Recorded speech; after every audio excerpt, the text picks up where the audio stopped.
Jangan terkecoh dengan judulnya. Walaupun memang banyak aksi-aksi premanisme yang brutal, film ini juga terbilang komikal lewat jokes-jokes yang dilontarkan oleh karakter-karakternya tanpa terkesan trying to be funny.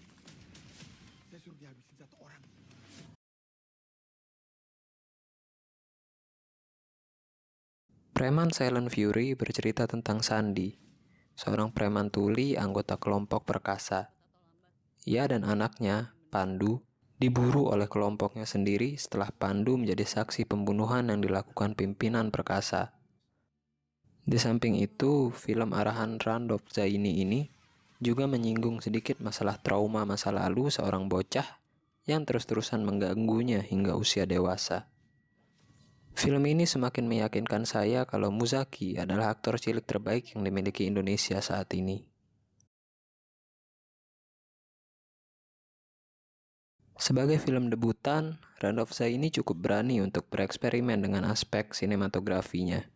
Ada banyak pilihan editing, soundtrack, wardrobe, atribut senjata perang, serta detail mise en scene lainnya yang jarang kita lihat di film-film Indonesia populer. Anomali sinematografi itu ditempatkan secara tepat dan menunjang adegan yang ditampilkan. Walhasil cukup menyenangkan dan fresh untuk ditonton. Preman juga mempermainkan ekspektasi kita terhadap adegan kekerasan yang dalam sebuah film nyatanya bisa dan sah-sah saja untuk merekonstruksinya ke bentuk yang lebih nyaman di mata dan bisa diterima berbagai kalangan. Dari segi narasi, Preman dari awal sudah tegas memberitahu penontonnya kalau film ini bakal bercerita soal trauma dan kecacatan, baik secara denotasi maupun konotasi.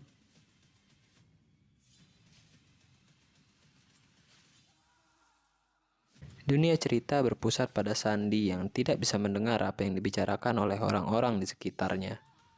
Preman menghindari karakter abu-abu. Ia menempatkan karakternya secara radikal, baik sikap maupun sifat, sehingga mudah dikenali dan diingat karena ciri khas pembawaan tiap karakter.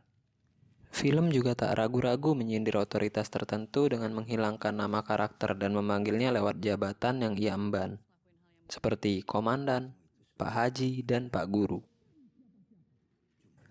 Meskipun ending cerita terasa kurang powerful, pada bagian final battle, Randolph Zaini cukup menegaskan argumennya lewat adegan memorable, di mana kekurangan atau kecacatan seseorang bisa menjadi dalam tanda kutip senjata bagi penderitanya.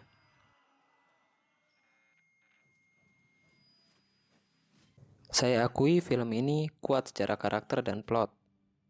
Namun sebagian penonton mungkin akan merasa aneh dan tidak nyaman dengan pilihan sinematik preman. Berikut humor-humor gelapnya. Selain itu, cukup kuat pengaruh Tarantino, John Ford, dan sutradara koboi lainnya. Sehingga Preman terasa tidak orisinil dari aspek-aspek tertentu. Kendati demikian, Preman Silent Fury tetaplah tontonan yang mengasihkan dan fresh, yang mesti ditonton penonton Indonesia setidaknya sekali seumur hidup. Terima kasih, selamat menyaksikan.